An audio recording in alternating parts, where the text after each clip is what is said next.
1.25 लाख से एक लड़ाऊं तब गोविंद सिंह नाम कहाऊं। हिंदुस्तान की रगों में दौड़ने वाला यह जज्बा कई बार प्रत्यक्ष दिखा है।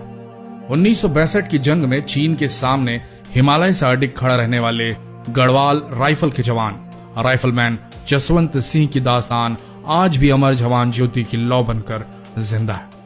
उत्तराखंड के एक छोटे से गांव का जवान चीन के लिए नासूर बन गया था। साल 1962 में हुई चीन और भारत की लड़ाई के बारे में कौन नहीं जानता। इस जंग में चीनी सेना अरुणाचल के सेलाटॉप के रास्ते हिंदुस्तानी सरहद पर सुरंग बनाने की कोशिश कर रही थी।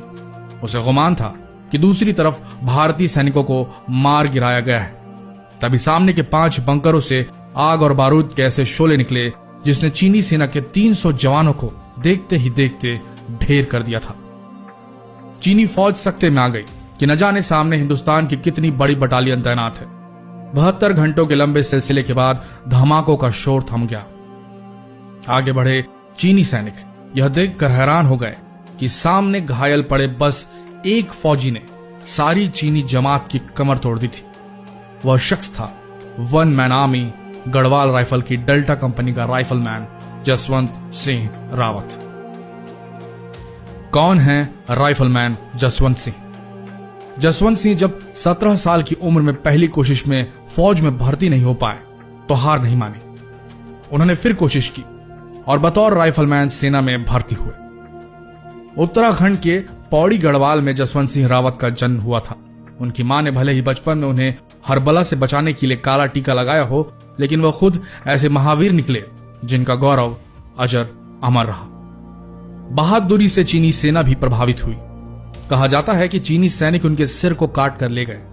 युद्ध के बाद चीनी सेना ने उनके सिर को लौटा दिया। अकेले दम पर चीनी सेना को टक्कर देने के उनके बहादुरी भरे कारनामों से चीनी सेना भी प्रभावित हुई थी और पीतल की बनी रावत की प्रतिमा भेंट की थी। कुछ कहानियों में यह कहा जाता है कि जसवंत सिंह रावत ने खुद को गोली नहीं मारी थी, बल्कि चीनी सैनिकों ने उनको पकड़ लिया था और फांसी दे दी थी। लेकिन तभी भारतीय सेना ने धावा बोलकर चीन को खदेड़ दिया। आज भी अरुणाचल प्रदेश को हासिल करने का चीन का सपना उसके अपने बनाए काल्पनिक नक्शे तक सिमट कर रह गया है। सम्मान जिस चौकी पर जसवंत सिंह ने आखिरी लड़ाई लड़ी थी उसका नाम अब जसवंतगढ़ रख दिया गया है और वहां उनकी याद में एक मंदिर बनाया गया है। मंदिर में उनसे जुड़ी चीजों को आज भी सुरक्षित रखा गया है। 5 सैनिकों को उनके कमरे की देखरेख के लिए तैनात किया गया है। वे 5 सैनिक रात को उनका बिस्तर करते हैं, वर्दी प्रेस करते हैं और जूतों की पॉलिश तक करते हैं। सैनिक सुबह के 4:30 बजे उनके लिए बेड टी, 9 बजे नाश्ता और शाम में 7 बजे खाना कमरे में रख देते हैं। मरने के बाद भी प्रमोशन और छुट्टी। उनको मृत्यु के बाद भी प्रमोशन मिलता है। राइफलमैन के पद से वह प्रमोशन पाकर मेजर जनरल बन गए हैं। उनकी ओर से उनके घर के लोग छुट्टी का आवेदन देते हैं और छुट्टी मिलने पर सेना के जवान पूरे सैन्य सम्मान के साथ उनके चित्र को उनके पैतृक गांव ले जाते हैं। छुट्टी समाप्त होने पर उनके चित्र को वापस जसवंतगढ़ ले जाया जाता है। अब भी करते हैं सीमा की रक्षा। सेना के जवानों का मानना है कि अब भी जसवंत सिंह की आत्मा चौकी की रक्षा करती है। उन लोगों का कहना है कि वह भारतीय सैनिकों का भी मार्गदर्शन करते हैं। अगर कोई सैनिक ड्यूटी के दौरान सो जाता है तो वे उनको जगा देते हैं। उनके नाम के आगे शहीद नहीं लगाया जाता और यह माना जाता है कि वह ड्यूटी पर है। माना जाता है कि हिंदुस्तानी फौज का यह जवान आज भी सरहद पर तैनात है।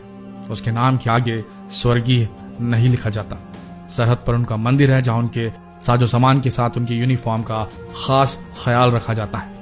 यह माना जाता है कि वीर जसवंत सिंह आज भी हिंदुस्तानी सरहदों की सरपरस्ती में तैनात है। आशा करते हैं यह सच्ची कहानी राइफलमैन जसवंत सिंह की आप लोगों के अंदर इंस्पिरेशन की एक आग जलाने में कामयाब हुई होगी।